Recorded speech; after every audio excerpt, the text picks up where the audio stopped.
Hello. I'm an old man, 94 years old, and as I look back over my life, I can see that the changes that happened from the time of my birth until now are beyond comprehension for most people. I've been able to see both the residue from the old immigration type mindset, the old wagon wheel era, I'll call it that, I'll call the pre-war era the wagon wheel era, because it was still hanging on in the mindset and the engineering minds of our world, essentially. There were large cracks in that front, but still, the attitude of the people, the customs, the mores, the morals, the values, the general belief in God, which was relatively universal. The few people that didn't believe were well known, and the effects of World War II. And I'm hoping that I can communicate some of the massive changes to our lives, the way we live today as compared to the way we lived before the war and during the Depression and the times that I remember before the war. And I want to start, you got to start somewhere. I'm going to describe as best I can the background of the relatives that immigrated from France and the background that they lived in, which I can't imagine how they even survived, let alone immigrate to the United States and specifically to Frenchville, Pennsylvania. So anyway, I hope you enjoy this and the subsequent videos that I've spent the last 3 years trying to make. And I know that they're crude and there are a lot of unsmoothness involved. You're going to have to excuse the amateur composition of this stuff, but it's the best I can do, and it's not been easy, but it's been great fun. So here we go. My name is Don Ruggie, spelled Rougeux. I'm making these videos to record some of the events and social situations that have affected my life during the past 94 years that I've been here, and why I'm sitting here in Louisville, Kentucky on this day, and how my ancestors provided that fortunate event. I was born in a deeply wooded area of central Pennsylvania in the foothills of the Appalachian Mountains, and I'm the fourth generation of the immigrants that came from northeastern France in the Champagne region, from a village by the name of Rougeux in 1835.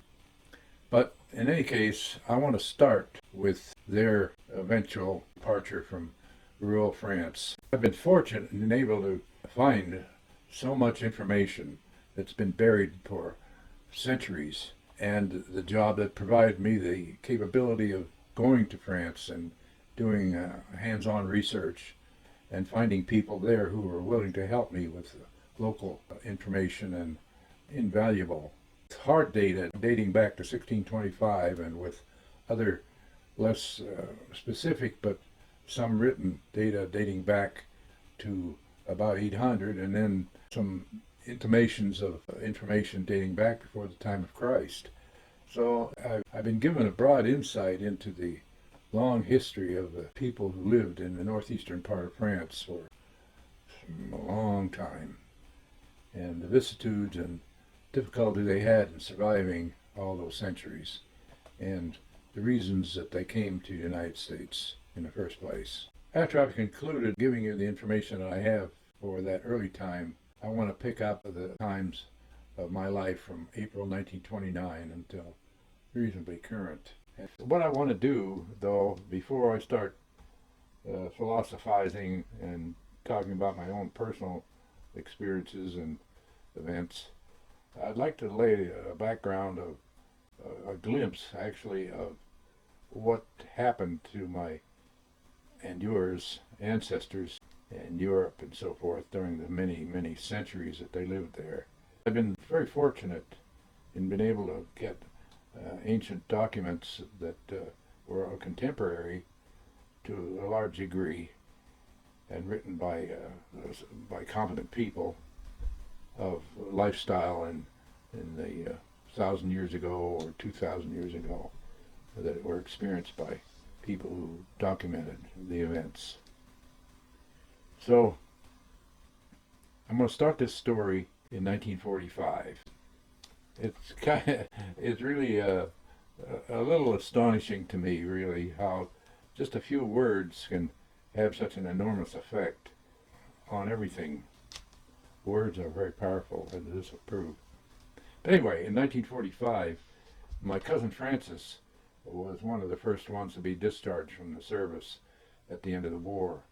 He had been one of the early inductees, and he had served in Africa and all through Italy and up through France to the end of the war. And he had 5 battle stars, and he had won the Bronze Star for heroism under fire for saving wounded soldiers. He was a medic during all this period of time. I never heard him talk about the experiences he had, but it's not hard to imagine the horrible sights that he must have seen continuously during those long war years. He was very happy to be home, obviously, and we had interesting conversations, and one of the things that he casually dropped was the fact that one night when they were advancing through northeastern France, I later determined that this was either in August or September of 1944. But anyway, it was at night, and they were driving the Germans back, and he said that he saw road signs with our name on it. And over there, every village has road signs on every road within a mile or half a mile of each other. Villages are closely clustered together over there, and there are hundreds and hundreds of little villages with their own names and road signs leading to them. And so this is what he had seen. But since he wasn't there as a carefree tourist, he had no time to do any investigating. After he was discharged, he was immediately shipped home, so he never saw anything more than that road sign pertaining to us. In 1977, I was in London on business, and I was there during their Thanksgiving holiday period. So everything was stopped for that celebration, and I had nothing to do. And the thought came to my mind, or the memory came to my mind, that of this event, of these words that he had said about the roadside. So I decided to go to the French embassy and validate, or whatever, this bit of information that I had remembered. So the man at the French embassy soon pulled out a book when he heard my story, about 8 or 10 inches thick, and laid it on the table. And we soon found the village name, Rugy, and told how many telephones it had, which wasn't very many, and the number of houses and so forth, and of course the location. He wrote down a few words on the route that I should take to get there. And so the next morning I went down to Victoria Station, caught the ferry across the English Channel, and then a train to Paris, where I had to change from the West Gare to the East Gare across town. These are railroad stations. And there I caught a train to Dijon, about 300 more miles. During this period, my stomach had been upset for some reason, and the train ride to Dijon was really a difficult one for me because I was nauseated and I couldn't get over it. It didn't seem to want to leave me. So I arrived in Dijon around midnight, and I stepped off the train. I entered into a foggy, rainy, and reasonably warm atmosphere. And I had no place to go, but I looked down through the mist down one of the streets, and I saw a little sign that said hotel. So I immediately hiked my can down to that place, and when the clerk told me that they had a room, I was really relieved, to say the least.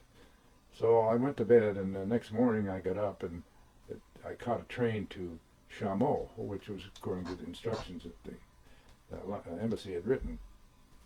So I got off the train at Chameau, which is about 60 miles or so north of Dijon, and I went into the train station to inquire about a cab, how I could get one, because that place was ostensibly only 5 miles from Rugy. But when I got in there, I told the clerk what I was doing and everything, and he said, "Oh, you make big mistake. Rouge 25 miles from here. You should have gotten off at Chandelry." And I'd passed through Chandelry, and the train stopped there, but I didn't get off because that's not what the little note was telling me. He said, it's very, very expensive to go to Rouge by cab from here. And I appreciated that bit of advice, and I really didn't want to take a cab that far and hold the cab there, and while I did something. I didn't know what I was going to do when I got there, but I didn't want to be pressured to immediately get in the cab and return. So that wasn't an option for me. And about that time, I hear a voice behind me, and it said, "Do you want to go to Chandelry?" And I turned around, and there was a man there, a middle-aged man, and I told him, of course, yes. And he said, "Well, I'm taking my bus back down to Chandelry, and I don't have any passengers." And he said, "I'd be glad to have you ride with me." He said, "I won't charge you anything." So, talk about manna from heaven. So, in maybe 40 minutes or so, we were at Chandelry, and it wasn't any time before I was arriving in Rouge in the cab. And so as we pulled in to Rouge, I noticed a sign, hotel. So I dismissed the cab there and climbed the 2 stairs up to the long porch that fronted the building. It was a 2-story building. And I knocked on the door, and there was no answer. It was closed. And I quickly turned to see if I could catch the cab, but I saw him disappear around the curve in the mist, and I knew that was not going to happen. So I stood there a little perplexed. I couldn't see any outside payphones. There weren't any at that time, although later on they did install one nearby.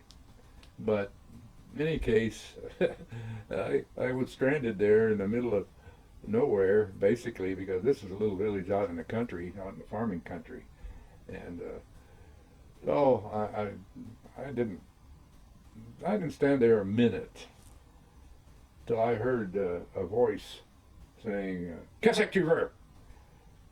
Really in a nasty or a loud, aggressive voice, which meant, "What do you want?" And I looked across the street, and this middle-aged woman was standing there looking at me, and so I picked up my grip that I had with me, and I walked over to her, and I told her who I was and where I was from and everything. And I did this in French because she didn't speak any English. But fortunately, I could still speak passable French.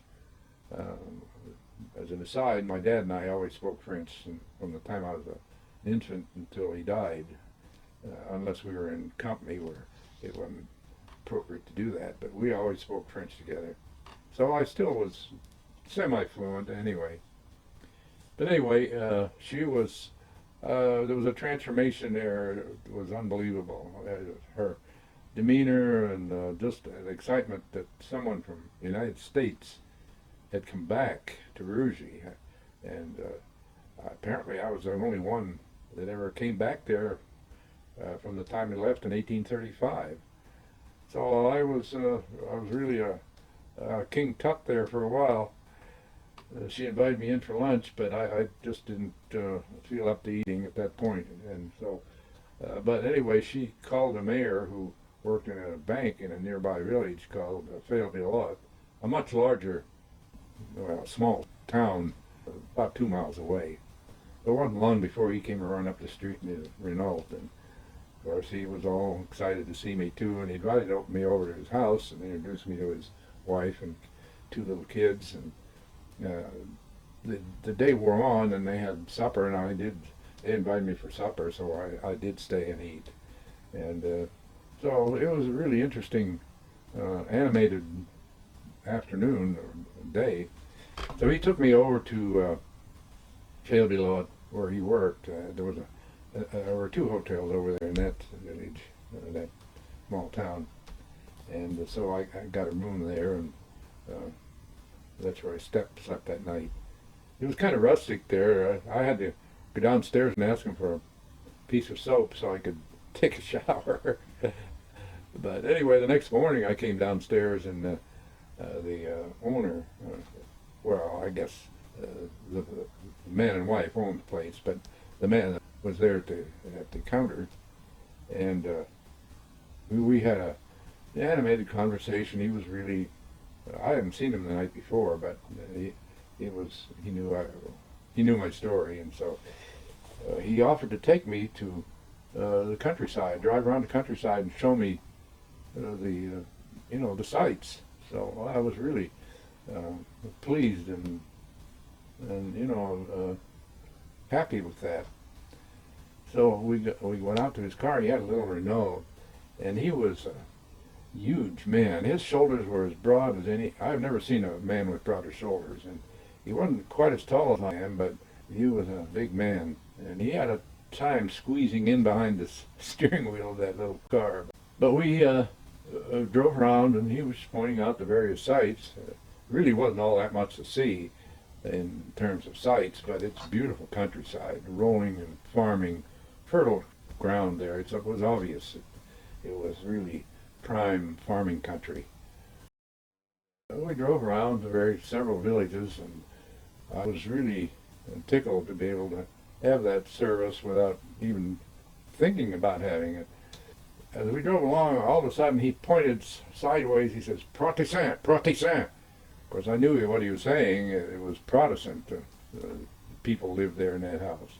We got to talking about religion and stuff, and I asked him how often he went to church, and he says, "Oh, tous les Pâques."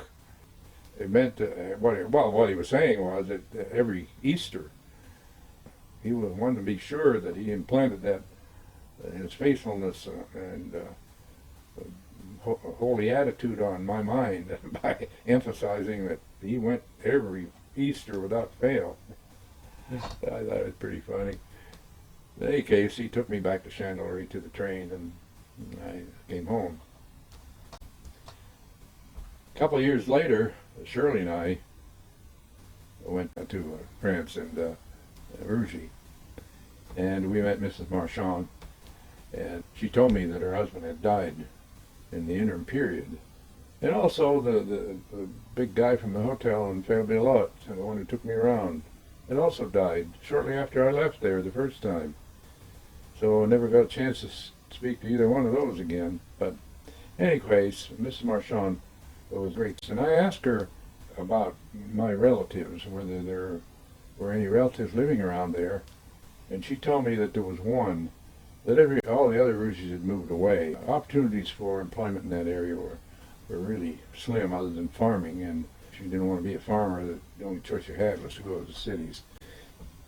And she said there was one family there, and he lived over in Pierrefitte, which is about 3 miles away, but she said that his nickname was Dr. Syrup. And I asked her, why was he called that? And she said, well, he really drinks a lot of wine, and he claims that it's good for his health, so he got the nickname Dr. Syrup. But I never did meet him. He wasn't there at the time, and he died too later, and before our next visit, after that one. So I never did meet him. But nevertheless, she did give me a good lead. She told me that there was a man in Pierrefitte by the name of Francois Geoffrin, who was a retired college professor, and he liked genealogy, and he was an interesting guy. But he wasn't there at the time I was there, and I never have met him. But we have had numerous contacts over the period of time that, well, maybe a decade. It's been a little while since I've heard from him, but nevertheless, I wrote to him and told him what I was looking for and if he could help me or not. He wrote me back and told me that he would see what he could do. But while we were there at Rougy, Mrs. Marchand told me that the archives for the region were located in Chaumont, and maybe I could find something there. So Shirley and I drove up to Chaumont, and we went to the archives, and I went to the young woman there who was the clerk. She couldn't speak any English at all.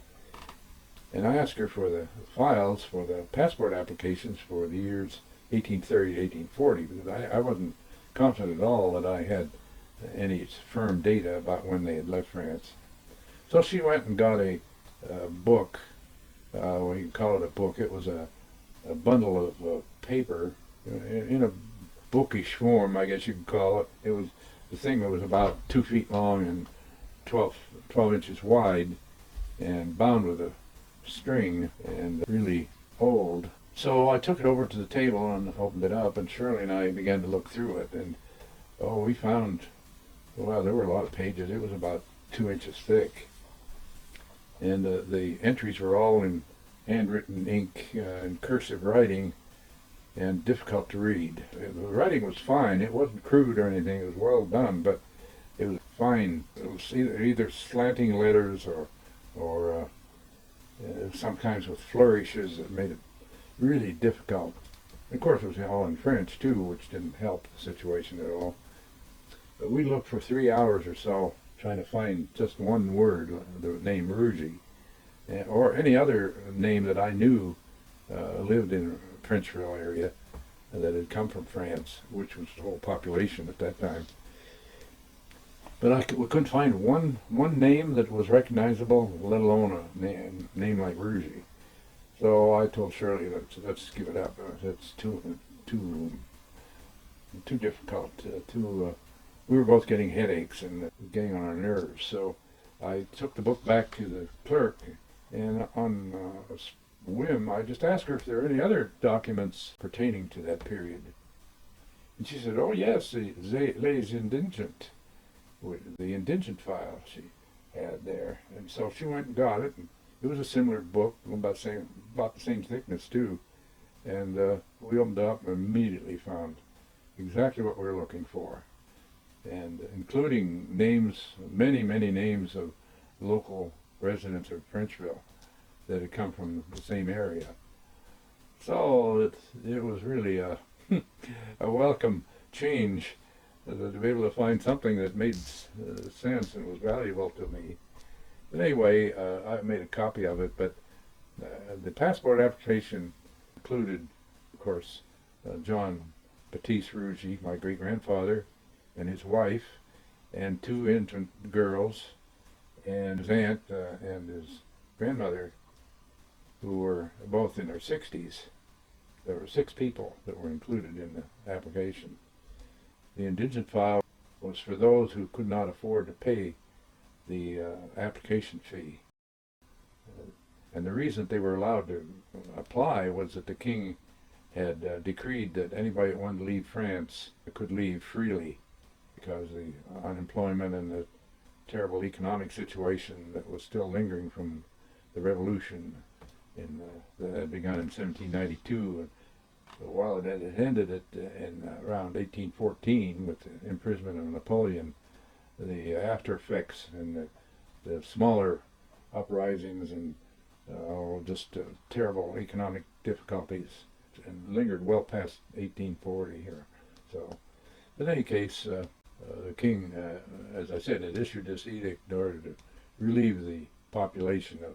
So that was a very major step in the resurrection of, well, the genealogy and the opening up of the mysteries that I don't think anybody else had ever really done any work like this on our family that I'm certainly aware of. But finding Francois and those archives were the crowning jewels in the beginning of a lot of years of effort and work to determine the contents of the books that I was subsequently able to write about our family. While we were there, and I don't know if it was this time or the third time that we were there, but Shirley and I walked through the village, and I encountered this old guy working in his garden on one of the afternoons that we were there, and so I walked over to him and I talked to him a little bit, and he was a very pleasant guy. He was older and stooped over, and I asked him what happened to him during World War II. He said he was 14 and he was working in the garden this early June day that Rougy was engulfed by the German armies. And the Germans captured him and took him to a work camp and he was forced to work in a factory during the war. He was starved severely. I forget how much he told me he weighed when he came home, but it was substantially less than when he left. Knowing the endless numbers of times the Germans had invaded France, in that area especially, I asked him what kind of neighbors the Germans really were. And he paused and pondered a bit and thought about it, and he said, well, he said, they're not very good neighbors. I thought that was a pretty Christian way of responding to that question. We also had a little experience. This was definitely the last time we were through in Rugey. We had stayed at a hotel a few miles from Rugey, and we made a quick driving tour. By this time, Mrs. Marchand had also died, so I didn't know anybody there, and Francois was also missing too at that time, and so we stayed at a hotel along the main highway leading into Rugey. And as typical, these hotels are owned by a married couple who run it mutually, and are always interesting to talk to. They're always garrulous or open to conversation. Anyway, the owner, the man there, I asked him the same question, what happened to him during World War II? And he was a partisan. This is what he told me. He didn't join the French army. He was a partisan working against the Germans. And they did a lot of damage. They blow up railroad lines and so forth. But he said he was wounded 3 times. First time was through his upper arm, and he showed me the wound. It had a deep depression where the bullet had gone through, but it didn't hit any bones or anything. And he recovered from that. And then the second wound, not long after that, was in his left hand, in the lower part of his arm. So he had some damage there that he hadn't recovered. He could use his hand, but it was semi-crippled. But the third one put him out of business. He quit all activities after that one. And the bullet went in behind his left ear and went through his head and came out the tip of his nose. And on closer scrutiny, you could see the little groove there in his nose. It's a wonder it didn't blow it off, but nevertheless, it came out there, but it ruined his ear. He couldn't hear a thing out of his ear. But he said that one was scary. He decided he'd better quit, or he's going to get, the next one won't be so kind to him. But and then also at that last visit, I decided to do some investigating about my grandmother. My grandmother was a French woman who came from that same region, a little village about 5 or 6 miles from where my great-grandfather came from. They came over in the 1840s, about 15 years or so after my great-grandfather. So they didn't know each other over there at all. But anyway, I discovered where some people by the same name lived, Mignot, M-I-G-N-O-T. So Sharon and I drove over there, and we found this family, and it was amazing that the wife was the one that did all the talking. She could speak English. But she said that she knew of the Mignots that went to the United States, and she knew that one had come back about 10 years after they left there, and she couldn't remember the name though. And we had an interesting conversation. She said her husband was a young man during World War II. He was about 17 or 18, and he didn't want to go into the German army, and he didn't want to be captured. So he lived in the woods for about 3 years, surreptitiously hiding from the Germans. Every opportunity he would sneak home and get some food, and that's how he survived during the war. But the Germans were brutal. They murdered at the whim, at their pleasure. They had no motives to do it, but they slaughtered many people, and they enjoyed slaughtering the cows and animals that were grazing in the fields, which was a real serious loss to the farmers. So they made life absolutely terrible and terrifying for the population.